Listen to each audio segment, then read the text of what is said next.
कोई plan B नहीं था लाइफ में कि ये नहीं हुआ तो क्या। प्लान भी यही था कि प्लान ए को सक्सेस करो। राजकुमार राव की पहली फिल्म लव, सेक्स और धोखा। जब घर पे बताया तो उन्हें ये तो नहीं लगा कि लड़का किसी और इंडस्ट्री में निकल गया है? तो मुझे लगा मैं सीसीटीवी एक्टर बन के तो नहीं रह जाऊंगा। गुड़गांव की लैंग्वेज तो नहीं आ जाती कई बार अंदर से निकलकर? ना मतलब कोई करेक्टर होगा भाई तो करते हैं गुड़गांव की लैंग्वेज भी। राजकुमार राव को मुंबई इतनी पसंद आ गई कि उन्होंने अपने नाम में एक्स्ट्रा एम लगा लिया। ये अच्छा है, ये पहली बार, ये अच्छा है, मैं यही बोला करूंगा।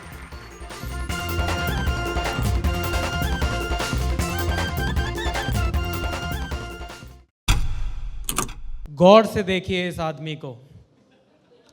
So beautiful, so elegant, just looking like a wow. तालियां बजा दीजिए फॉर राजकुमार राव। ये एक्चुअली बहुत चल गया ये मीम, मुझे बहुत लोग बोलते हैं oh you are just looking like a Rao.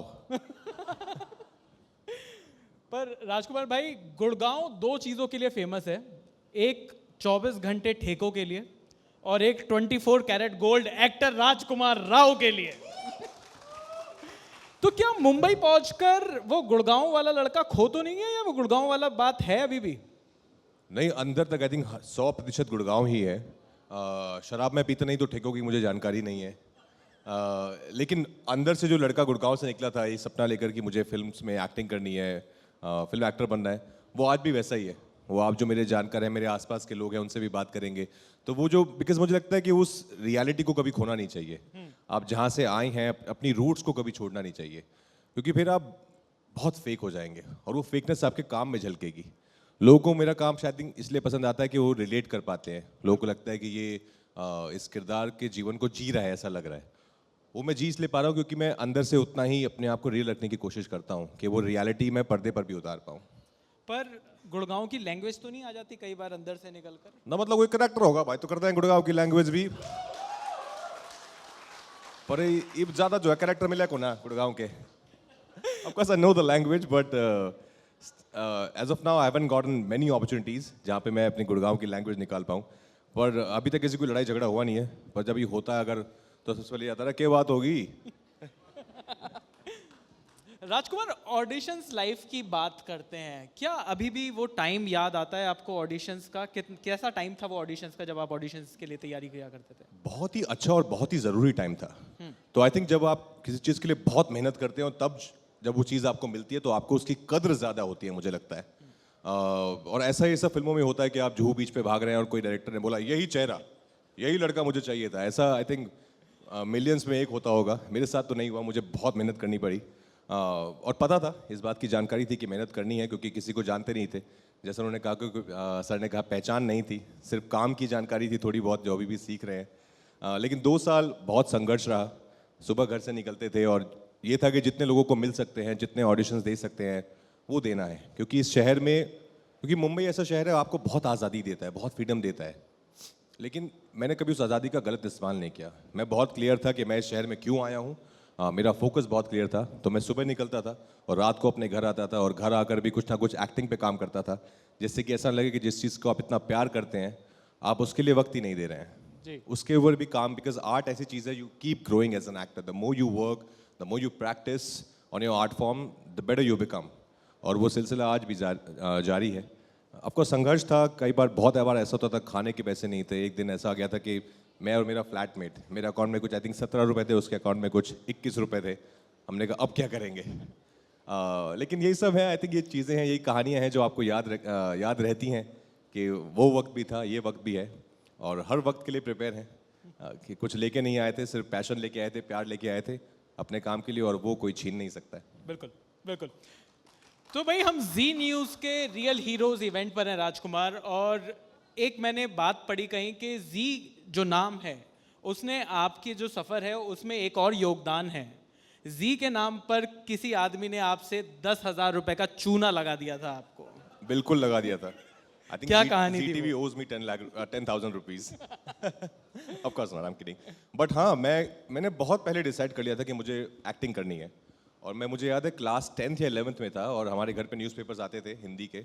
तो उसमें कहीं एक छोटी सी कटिंग थी कि एक्टर्स ढूंढ रहे हैं फॉर ZTV's न्यू सीरियल। उस टाइम पता नहीं था कि सीरियल क्या है, फिल्म क्या है, था कि एक्टिंग करनी है। तो उसमें एक नंबर था, तो उस पर कॉल किया तो उन्होंने बोला हाँ आ जाइए मिलने। और यकीन मानिए मैं साइकिल पे गया था, मैं गुड़गांव से साउथ तक साइकिल पे गया उनसे मिलने के लिए। और टिपिकल जैसा अंदाज अपना अपना में महबूब साहब का किरदार है ना, बहुत सारी फोटो लगी हुई है उस आदमी की अलग अलग लोगों के साथ, और एकदम यही चेहरा, यही चेहरा। तो मुझे लगा बात बन गई। तो उन्होंने बोला आपका बहुत अच्छा है, आपका एक पोर्टफोलियो करना होगा, उसके लिए 10,000 रुपये लगेंगे। अब 10,000 मेरे लिए, मेरे घर वालों के लिए भी बहुत बड़ी बात थी जी। बट क्योंकि my mother was always very supportive, तो उन्होंने किसी तरह इंतज़ाम किया और मैं वो 10,000 रुपये लेके गया वापस साइकिल लेके। उसने मेरा फोटोशूट भी किया, बाकायदा फोटोशूट हुआ है मेरा। लेकिन जब उन्होंने बोला, फिर उन्होंने फ़ोन किया और ये खबर दी मुझे, मैं अपनी ज़िंदगी में 3 बार अपने घुटनों पर आया हूँ। एक बार जब FTI में एडमिशन हुआ था, एक बार जब मुझे मेरी पहली फिल्म मिली थी, और सबसे पहली बार जब ये कॉल आया था गुड़गांव में, कह रहे आप मुबारक हो, आपको सीरियल में सिलेक्शन हो गया है। और मुझे याद है हमारे, मैं बड़ा घर था हमारा, जॉइंट फैमिली, और मैं अपने आंगन में था और मैं अपने ज़मीन घुटनों पर गिर गया था कि लाइफ बन गई है, कि मुझे टीवी का सीरियल मिल गया है। मुझे कुछ पता नहीं क्या किरदार है, कौन क्या है, लगा मैं एक्टर बन गया हूँ। पर फिर जब मैं दोबारा थर्ड टाइम जब गया वही सिलसिला कि अभी मीटिंग के लिए आइए, तब मैंने देखा वहाँ ताला लगा हुआ है, एकदम फिल्मी सीन था। मैंने कहा अरे कोई नहीं है। तो फिर कोई साथ वाले, अरे मतलब सर यहाँ पे वो थे, तो एग्जैक्टली वही टर्म, अरे बहुत लड़के आए हैं आपके जैसे, वो तो भाग गए। तो यार वो भाग गए थे, पर अच्छा हुआ वो भाग गए। हाँ। अच्छा हुआ मुझे, मेरी शुरुआत वहाँ से नहीं हुई और मैंने सीखा, मैंने थिएटर किया, मैं फिल्म स्कूल गया, मैंने मुंबई में जैसे हमने बात की स्ट्रगल की, और तब जाकर मुझे मिला जो जो मिला है। बिल्कुल बिल्कुल। पर आपकी पहली फिल्म की बात करते हैं। राजकुमार राव की पहली फिल्म लव, सेक्स और धोखा। जब घर पे बताया तो उन्हें ये तो नहीं लगा कि लड़का किसी और इंडस्ट्री में निकल गया? मैंने नाम बताया नहीं था। मैंने बताया कि दिवाकर बैनर्जी डायरेक्टर हैं। उन्होंने कहा अरे वाह क्या बात है। एकता कपूर प्रोड्यूसर है। सर अरे वाह क्या बात है। मेरा एक 3 स्टोरीज थी, उसमें से एक में मैं हूँ लीड। अरे वाह बहुत बढ़िया। लव, सेक्स और धोखा नाम है? But I think my mom was very cool and she knew कि ये अपने काम के लिए कर रहा है। तो उसमें एक सीन भी था जहाँ पर I was suppose to be semi naked because it was a voyeuristic film. वो CCTV पॉइंट ऑफ व्यू से पूरी फिल्म थी। तो जब मैंने उनको बताई ये बात कि ऐसा ऐसा कुछ सीन करना है, एंड शी वाज लाइक तो अगर तुम्हारे काम के लिए है, इम्पॉर्टेंट है, उस सीन की रिक्वायरमेंट है, तो क्यों नहीं। Because she knew I am very dedicated towards my work. तो दे वो very cool. But I still remember my brother told me later कि जब पहली बार वो फिल्म देखने गए थे थिएटर में गुड़गांव में, पूरा खानदान गया था ऑफकोर्स, कुछ 20-25 लोग, क्योंकि मैं जॉइंट फैमिली में पला बड़ा हूँ। और जब वो सीन आया तो सब यहाँ वहाँ देख रहे थे कि नहीं हम तो देख ही नहीं रहे, हम तो देख ही नहीं रहे। फैमिली फिल्म थी, बस फैमिली के मेंबर्स को अलग अलग बैठना था। Exactly. लेकिन लव, सेक्स और धोखा के बाद मुझे एक और चीज दिखाई दी। अब आपकी अगली फिल्म आई रागिनी MMS। तो ये शुरू मजबूरी में किए थे, अब मजा आने लगा है जैसी सी फीलिंग आ रही है अब तो। ये देखिए, beggars can't be choosers, right. तो ऐसा नहीं था कि LSD के बाद मुझे पता था, ऐसा नहीं है कि मेरे पास फिल्मों के बहुत सारे ऑफर आ जाएंगे, because it was a small independent film which did well. Now of course it's got a cult status कि वैसी फिल्म नहीं आई है आज तक। बट जब सेकंड फिल्म मिली, हॉरर फिल्म थी रागिनी MMS, वो भी again from CCTV's point of view, तो मुझे लगा मैं CCTV एक्टर बन के तो नहीं रह जाऊंगा। But it was a horror film, and I wanted to change the way people act in our horror films. I wanted to make it very real. I don't know कितने लोगों ने देखी है, जिन्होंने नहीं देखी अगर जाके देखेंगे तो मेरी कोशिश उसमें यही है कि हम आम जिंदगी में जैसे डरते हैं, हम सब कहीं ना कभी एक्सपीरियंस किया होगा, ज़्यादातर लोगों ने, डर का जी। कि शायद कोई एंटिटी है, कि शायद ऐसा लग रहा है हम अंधेरे में कहीं जा रहे हैं कि शायद यहाँ कुछ हो सकता है। तो मुझे वो एक्सपीरियंस करना था कि उस डर को कितने रियल तरीके से मैं स्क्रीन पे दिखा सकता हूँ। और यकीन मानिए बहुत प्यार मिला उसके लिए, क्योंकि जब आप डरते हैं ना तो आप लंबी लंबी सांसें नहीं लेते, आप बहुत चुप हो जाते हैं कि किसी को पता भी ना चले कि मैं यहाँ पर हूँ। तो ये सब चीज़ें मैंने कोशिश की उस फिल्म में एक एक्सपेरिमेंट के तौर पे, और वर्क किया। बहुत प्यार मिला उस फिल्म से। उस फिल्म को देखा हमारे प्रोड्यूसर है सुनील बोहरा जी ने, जब हंसल सर शाहिद की कास्टिंग कर रहे थे, ढूंढ रहे थे, मुझे मिले थे। उन्होंने कहा कि तुम राज अच्छा है सब कुछ, पर मुझे अपने प्रोड्यूसर को पूछना पड़ेगा। और फिर उन्होंने रागिनी MMS देखने गए साथ में वो दोनों। उन्होंने कहा बहुत हरामी एक्टर है, ले लेते हैं इसको। इन अ गुड वे। तो आपने यहाँ पर बात करी तो आप फिल्में मिलने लगी, आपको पैसा भी आने लगा था? नहीं, पैसा नहीं मिलता था उतना।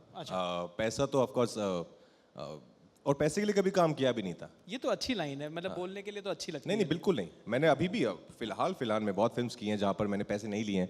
मेरी एक फिल्म है ट्रैप्ड जो मैंने की है विक्रम मोटवानी के साथ, उसमें मैंने एक भी पैसा चार्ज नहीं किया है because I wanted to work with him, I wanted to be a part of that story. तो पैसा was never a motivating factor. Even now if I like something you know with my utmost motivation, I'll never talk about monies कि इसमें पैसा कितना मिल रहा है वो पहले हम देख लेते हैं. वो उसके लिए टीम है, पर उनको भी ये बहुत सख्त हिदायत है कि हम पैसे के लिए कभी काम नहीं करेंगे और ना ही काम छोड़ेंगे. आपने शाहिद की बात करी, शाहिद के लिए आपको नेशनल अवार्ड भी मिला. एक बार जोरदार तालियां हो जाएं, ज़बरदस्त परफॉर्मेंस थी वो. तो अब फिल्में भी मिलने लगी, अवार्ड भी मिलने लगे, पैसा भी धीरे धीरे आने लगा. आपको कुछ याद है फर्स्ट आपने कोई एक्सपेंसिव चीज़ खरीदी हो अपने माँ बाप के लिए? बिकॉज आप उस गुड़गांव से जब चले थे, अब जाकर आपने एक नया मुकाम हासिल कर रहे हो, पैसा भी आने लगा है. कुछ याद है, कुछ एक एक्सपेंसिव चीज़ जो माँ बाप को दी हो? मैंने उनके लिए हमने घर शिफ्ट किया था. तो हम लोग एक, जैसे मैंने कहा पहले, घर में रहते थे, जॉइंट फैमिली थी. फिर my uncles they moved out and we were still there and it was so I wanted my family to move out. तो जो शिफ्टिंग था वो मैंने कराया था कि हम लोग यहाँ रहेंगे, एक अच्छे सेक्टर में रहेंगे. पहले मैं प्रेम नगर में था, अभी नगर से हम लोग सेक्टर में आ गए थे. तो वो किया था. लेकिन सब कुछ उनका ही था यार. मतलब जब भी मैं जो भी थोड़ा बहुत कमाता था शाहिद तक या उसके बाद तक, सब कुछ उनका ही था, सब कुछ उनके पास ही जाता था. मैं एक बहुत छोटे घर में रहता था मुंबई में, यारी रोड करके एक जगह है, वहाँ पे इन लैक्स पार्क करके एक सोसाइटी है. मतलब ये ऐसे तो उसमें 5 फ्लैट बन जाएंगे, इस स्टेज के 5 फ्लैट हो जाएंगे. तो मेरी ज़्यादा रिक्वायरमेंट्स थी नहीं. तो जो भी कमाता था वो घर वालों के जो भी ज़रूरत होती थी उन्हीं को देता था मैं. क्योंकि उन्होंने किया, उन्होंने जब भी मुझे ज़रूरत पड़ी हमेशा खड़ी रहे, हमेशा मेरा साथ दिया. क्योंकि मुंबई एक्सपेंसिव शहर है. आप उन्हें रियल हीरोज मानते हैं आप उन्हें आपके? बिल्कुल. I think my mother is my all time favourite hero of the world. उन्होंने जिस शिद्दत से, जिस प्यार से हमें पाला, इतनी स्ट्रगल्स के बावजूद हमें पाला, जो हमें चाहिए था वो दिया.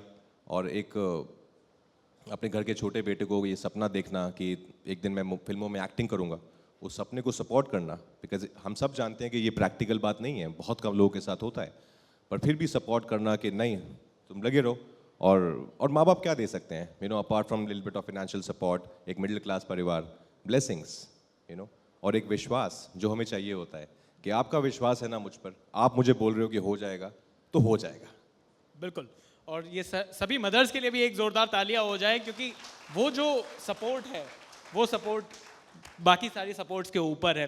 राजकुमार, नेशनल अवार्ड आपको करियर की शुरुआत में मिल गया, पर इंडस्ट्री में आपको कब लगा कि आपको अब एज अ हीरो लोग अब सीरियसली ले रहे हैं? क्या ये बरेली की बर्फी से हुआ या उससे भी पहले आपको लगा क्वीन और अलीगढ़ की परफॉर्मेंस के बाद से ऐसा हुआ?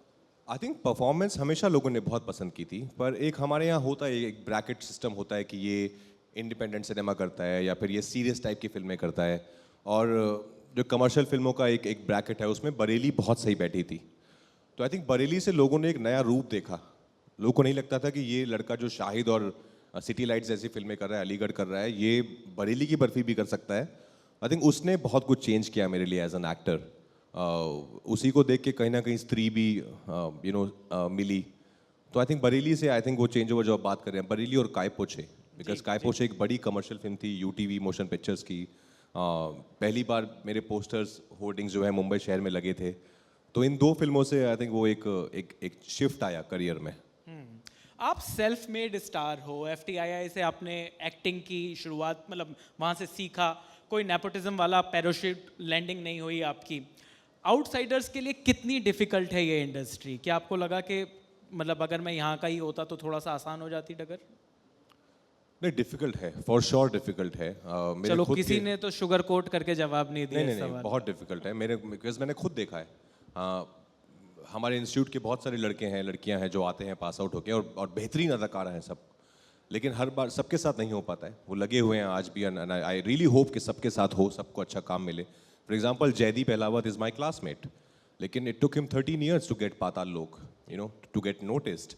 But the key is to be at it. सबके लिए संभव, बात करना बहुत आसान है कि to be at it and to hang on tough होता है, बहुत टफ होता है. But if you can and if you have talent, your time will come. It might come sooner or later, but it will come for sure. ये आपने industry में I think sir मुझसे ज़्यादा देखा है कि वक्त लग जाता है पर हो जाता है. अगर आपके अंदर कला है, आपकी कला के लिए प्यार है ना, तो हो ज़रूर जाता है. ये भी मैंने देखा है. और हुनर ऐसा हो तो बिल्कुल हो जाएगा। एक बार जोरदार तालियां हो जाए। राजकुमार राव को बड़े बजट की फिल्म नहीं मिलती, या राजकुमार राव बहुत चूजी हैं कि ऐसी फिल्म करने के मामले में? नहीं, मैं चूजी भी हूँ। ऐसा नहीं है बड़ी बजट की फिल्म नहीं मिलती हैं काफ़ी बड़ी बड़ी फिल्म्स आती हैं, पर अगर कहानी सही नहीं लगती है, कि लगता है कि यार ये मैं इस तरह के सिनेमा का खुद फ़ैन नहीं हूँ, तो मैं उसमें होल हार्टेडली कर नहीं पाऊँगा। And it won't be fair to the makers also, कि शायद मुझे अगर ये लालच है कि मुझे एक बड़ी 200 करोड़ की फिल्म मिल रही है और मुझे करना चाहिए, पर वो फ़ायदा नहीं है, बिकॉज मैं उसमें मेरा दिल नहीं होगा। तो I would rather do a small स्त्री और अ स्मॉल बरेली की बर्फी और बधाई दो, where I know my heart is fully there and I love those people, I love that story, and I know there's something to do as an actor there. So that's why I choose to do such films than over a big budget film. पर ये 100 करोड़, 500 करोड़, 1000 करोड़, ये चलते ही जा रहे हैं करोड़। ये जब आप हेडलाइंस पढ़ते हो। चलने दो सर, चलने दो, बहुत दिन बाद चल रहे हैं, बिल्कुल नजर मत लगाओ। ये 100, 500, 1000 ऐसे ही होते रहे, हमें चाहिए। बिल्कुल। थोड़े से लव लाइफ के बारे में बात कर लेते हैं। पत्रलेखा से आप किस तरीके से मिले, ये कैसे हुआ? ये भी बहुत ही फिल्मी कहानी है। सो मैं आफ्टर LSD, मैं FTI से हूँ, तो वहाँ पे स्टूडेंट बहुत सारी एक्सरसाइजेज करते रहने, एक्टिंग के सॉन्ग्स बनाते हैं, उनकी एक एक्सरसाइज होती है।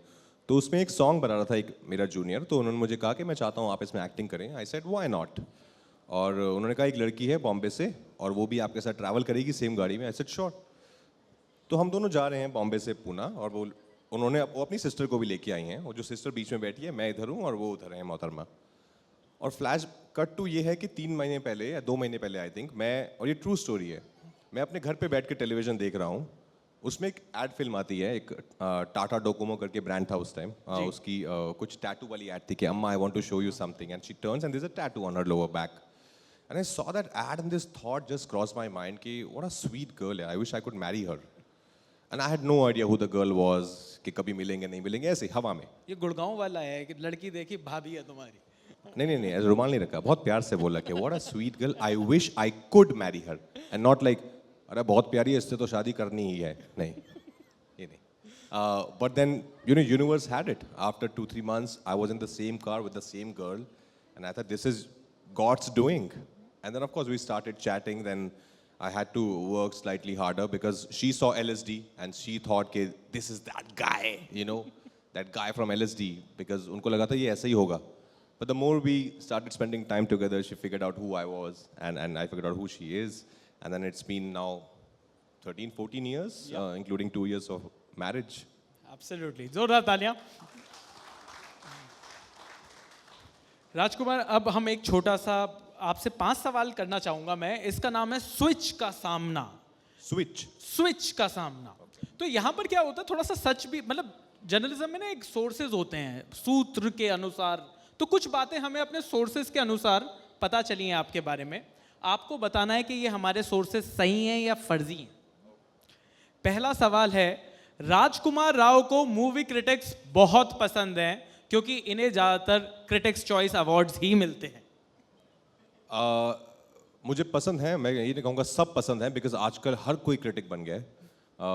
जब हमने शुरुआत की थी तो कुछ गिने चुने थे, 8-10 जो बहुत अच्छा लिखते थे, पर अभी यूट्यूब खोलो तो आपके ट्रेलर पे भी लोग ट्रेलर को भी रिव्यू कर रहे हैं, टीज़र को भी रिव्यू कर रहे हैं। तो तो मैं ये नहीं कहूँगा मुझे सब पसंद है, पर जहाँ कहीं से भी एक कंस्ट्रक्टिव क्रिटिसिज्म मिलता है मुझे वो बहुत पसंद है।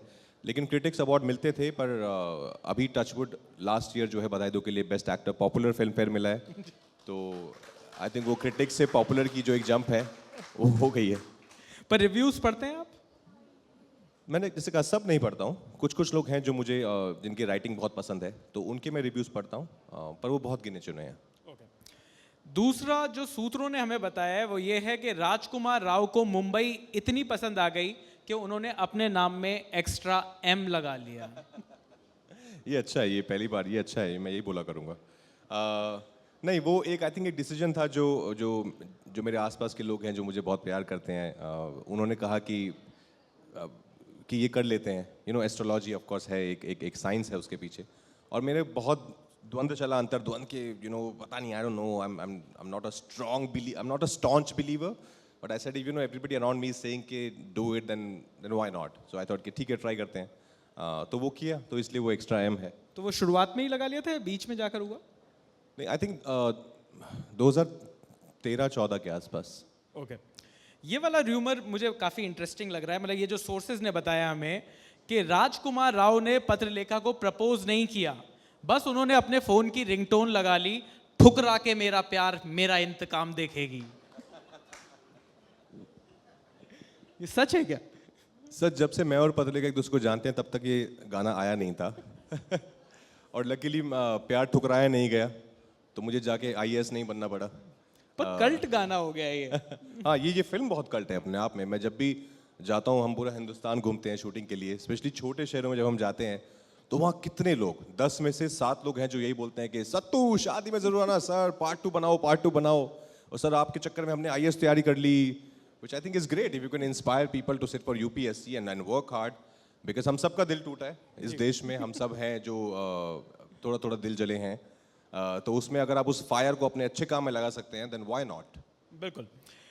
अगला जो हमारे सोर्सेस ने बताया है वो ये है कि राजकुमार राव को अच्छे रोल्स इसलिए मिलते हैं क्योंकि वो ताइक्वांडो में गोल्ड मेडलिस्ट हैं, और ये बात वो सब डायरेक्टर्स को पहले ही बता देते हैं।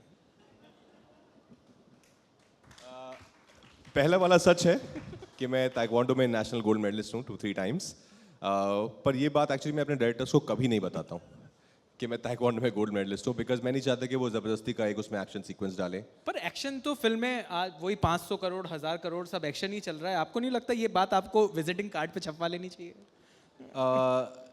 एक तो विजिटिंग कार्ड होता नहीं एक्टर्स का ना, बड़ी अजीब सी बात है। आई थिंक गूगल ही हमारा विजिटिंग कार्ड है। पर नहीं यार, I think I am very happy. मैं नहीं चाहता कि शाहिद जो है वो कोर्ट में उठ के और सबको मारने लगे। I want Shahid to be Shahid and put his case across, put his point across. पर अगर कभी ऐसा मौका आया, ऑफ कोर्स, जहाँ पर एक कहानी भी हो, एक एक्शन फिल्म बहुत अच्छी बात है, I am also a fan, पर जहाँ पर एक अच्छी कहानी भी मिलेगी मुझे उस एक्शन के साथ, तो ज़रूर मेरा ये जो एक हिडन आर्ट फॉर्म है जो अभी तक बाहर नहीं आया है, तो मैं इसको ज़रूर दिखाना चाहूँगा। बिल्कुल। आखिरी है इसमें कि राजकुमार राव स्क्रिप्ट्स को बहुत इम्प्रोवाइज करते हैं। स्त्री में डायलॉग था हमारा कान फट गया, और आपने इम्प्रोवाइज कर दिया। अच्छा, वो प्यार से देखो, अरे हाँ। कहाँ से लाएंगे प्यार हमारी जान भी हो सकता था। जान भी हो सकता, जान ही था। आई थिंक वो डबिंग में चेंज हो गया। मैं इम्प्रोवाइज बहुत करता हूँ, ये सच है। मुझे अच्छा लगता है और टचवुड डायरेक्टर्स का ये फेथ है कि वो फ्रीडम देते हैं इम्प्रोवाइज करने का। तो मज़ा आता है यार। I think if something is already there, because I have a belief that I am living that part for so many days and weeks now, so I know this character by heart. I know कि वो इस वक्त यहाँ पर कैसे react करेगा, क्या बोलेगा, and sometimes just to make it funnier, if it's a funny film, just to make it funnier. So I tend to improvise a lot, and luckily my directors have given me that freedom, because मुझे बहुत बंधा हुआ महसूस होता है कि अगर मुझे, unless गुलजार साहब की एक लाइन है जिसका उन्होंने इतना डीप सोच के लिखा है कि मुझे पता है उस लाइन के बहुत मायने हैं, या मनोज साहब ने एक लाइन लिखी है तो मुझे पता है उस लाइन के मायने हैं, लेकिन अगर ऐसा एक रियलिस्टिक फिल्म है आम बोलचाल की भाषा वाली, तो क्यों नहीं। बिल्कुल। पर फ्रॉम 3 सेकेंड्स का फर्स्ट रोल जो आपका रन में था एज अ न्यूज़ रीडर, उससे अब नेशनल अवार्ड वाले राजकुमार राव, कैसा सा लगता है ये बात? मतलब जब आप यहाँ पर कई बार पीछे मुड़कर देखते हो तो कैसा सा महसूस होता है कि मैंने काफ़ी कुछ पा लिया, या फिर अभी बहुत कुछ पाना बाकी है? अभी तो बहुत कुछ पाना बाकी है। आई थिंक कैसा सा भी नहीं लगता है, एकदम नॉर्मल सा ही लगता है। बिकॉज ऐसा नहीं था कि ये हो गया एकदम से कि अरे ये तो मैंने, बहुत एक्टर्स बोलते हैं ना कि मुझे तो एक्टर बनना भी नहीं था, इट जस्ट हैपेंड। बट मेरा वैसा नहीं है, मुझे यही करना था ज़िंदगी में हमेशा। कोई प्लान भी नहीं था लाइफ में कि ये नहीं हुआ तो क्या। प्लान भी यही था कि प्लान ए को सक्सेस करो। तो भाई, इस लाइन पे तो तालियां बननी चाहिए कि प्लान बी ये था कि प्लान ए को सक्सेसफुल करो, सक्सेसफुल बनाओ। तो आई थिंक मुझे जिस काम को मैं इतनी शिद्दत से चाहता था, जैसे मैंने बताया 10th क्लास का इंसिडेंट, साइकिल पे जाते थे, अगर वो काम आपको मिल रहा है तो खुशी होती है। ऑफ कोर्स, जिस चीज़ को आप प्यार करते हो उसमें आपका करियर है, वो आपको करने को मिल रहा है। Every day you are living different characters in every film, and that's what we want to do, that's what I want to do as an actor. कि मैं कभी भी ऐसा ना हो कि मैं राजकुमार को पोर्ट्रे कर रहा हूँ। I am always trying to look for characters, कि मैं इसमें नया क्या कर सकता हूँ, इसमें नया कहाँ से कुछ ला सकता हूँ, ये नई कहानी है, एक्साइटिंग कहानी है, ऐसा कुछ आया नहीं। तो वही आई थिंक वही ग्रोथ है हर आर्टिस्ट की, हर एक्टर की, कि आप नया कुछ ढूंढते रहें। जो एक लाइन है ना, stay hungry stay foolish, I totally believe in that, कि आप हमेशा यही सोचो कि मुझे आता ही नहीं है कुछ, और मुझे और दो। तो I think I am a staunch believer of that line. तो वैसा कुछ भी नहीं लगता है कि अभी थोड़ा सा आगे आए हैं, लेकिन अभी बहुत आगे जाना बाकी है। बिकॉज स्पेशली सिनेमा, एक्टिंग एक ऐसी फील्ड है, नोबडी कैन एवर से I know it all. You know, इतना बड़ा समुंदर है, हम 6 बिलियन लोग हैं दुनिया में। For me there like 6 billion characters. So yeah it's a long long world. बिल्कुल। 2024 में राजकुमार राव क्या नया लेकर आ रहे हैं? 2024 में बहुत एक्साइटिंग फिल्म्स आ रही हैं। एक पहली फिल्म होगी मिस्टर एंड मिसेस माही, जिसमें मैं और जानवी कपूर हैं, जो धर्मा प्रोडक्शंस ने प्रोड्यूस की है, और जिसको डायरेक्ट किया शरण शर्मा ने। बहुत ही खूबसूरत फिल्म है, और मैं बहुत ही ऑनेस्ट क्रिटिक हूँ अपने काम को लेकर, अपने फिल्म को लेकर। जब अच्छी नहीं होती है तो आपको मेरे चेहरे पे दिख जाएगा, मैं बस नाम बोल के निकल जाता हूँ। पर ये बहुत बहुत स्पेशल फिल्म है, बहुत खूबसूरत फिल्म है ये है। उसके बाद एक बायोपिक है श्री, जो एक विजुअली इम्पेयर्ड लड़के की ट्रू स्टोरी है हैदराबाद से। Again a very special film, बहुत मज़ा आया you know to play a visually impaired boy. कुछ अलग करने की कोशिश की है, आप लोग बताएंगे कैसी रही। तो again can't wait for that film. Then right now we are shooting for Stree 2, which I'm sure we all are very excited about, कि स्त्री का पार्ट 2, कि क्या श्रद्धा कपूर स्त्री है कि नहीं है, ये सब सवाल चल रहे हैं हम सबके दिमाग में। विक्की प्लीज मिलेगा उसमें? विक्की प्लीज बहुत मिलेगा। तो राजकुमार, मेरे पास सवाल खत्म हो गए हैं, लेकिन एक थोड़ी सी छोटी सी विश लिस्ट है। आपने एक्शन, आपने बताया ताइक्वांडो आप करते हैं, तो वो तो मैं यहाँ पर नहीं करा सकता, पर आप डांस भी बहुत अच्छा करते हैं। और वैसे आप बूगी वूगी में मुझे पता है कि आप रिजेक्ट हो गए थे, लेकिन यहाँ पर देखा, यही कारण है कि नहीं कराना चाहिए। लेकिन उसके बाद मतलब आप जबरदस्त डांस करते हैं, तो अगर हम कुछ गाना वगैरह प्ले कर सकते हैं कि थोड़ा सा सिखा देंगे राजकुमार राव, मेरे को थोड़ा सीख लेंगे, कुछ हो जाए, कुछ सिखाएंगे म्यूजिक।